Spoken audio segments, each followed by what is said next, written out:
I am Mabuto Nicholas Mabena.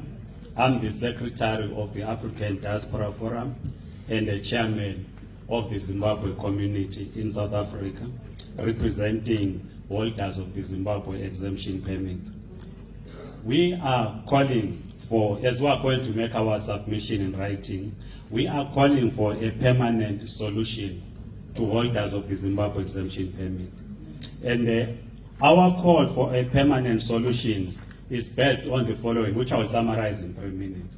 Firstly, holders of the Zimbabwe exemption permits only knew that the permit was temporary when the permit was issued, after going through the conditions which are in the sticker permit.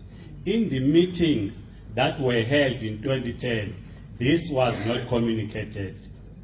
The second time they saw that the permit was temporary was on the letter to every ZTP holder by the Director General of Home Affairs, written on the 31st of December 2021.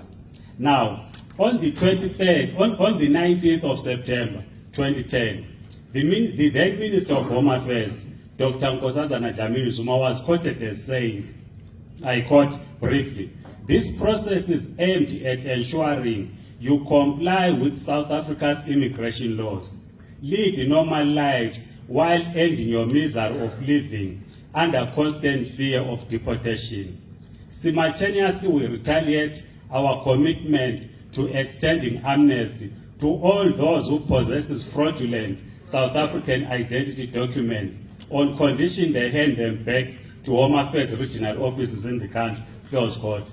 This was then supported by a joint press statement which was issued on the 23rd of September 2010, which in part I will just quote again briefly.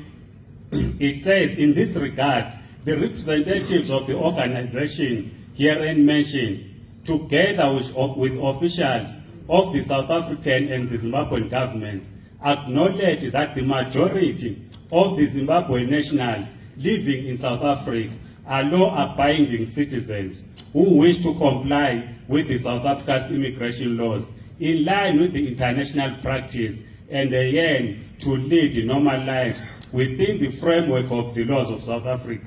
Then the second to the last, the organizations further recognizes that the history of our two countries and people is intricately linked, having developed in the theater of the anti-colonial and the anti-apartheid struggles, and consolidated through state-to-state and people-to-people relations. In this context, the organizations and officials recognize the need to avoid anything that will undermine the territorial integrity of the two countries. Let me then quote the last one, which was the understanding of the holders of the Zimbabwe exemption permits.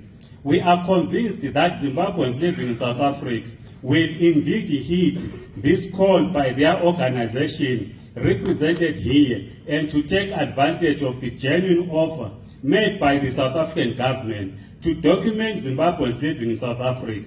We recognize further that the offer to document Zimbabweans is part of a broader plan by the South African government to document all other nationalities that have not been documented before." Close quote. So the understanding in 2010 by the Zimbabwe exemption permit holders was that this was a pilot project which was going to also include other nationalities. But as I'm saying, it was not understood to have been temporal. This is why we appeal to you to say, let us consider the permanent solution in our submission, which we'll do in writing. We will then take you through the challenges that holders of the Zimbabwe exemption permits are going through, including some that have been rejected. And finally, those that have moved to general work visa and other visas, assisted through the issuance of waivers.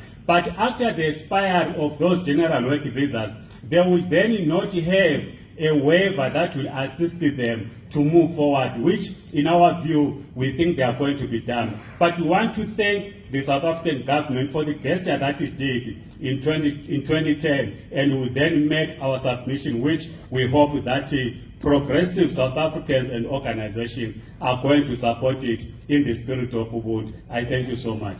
Thank you.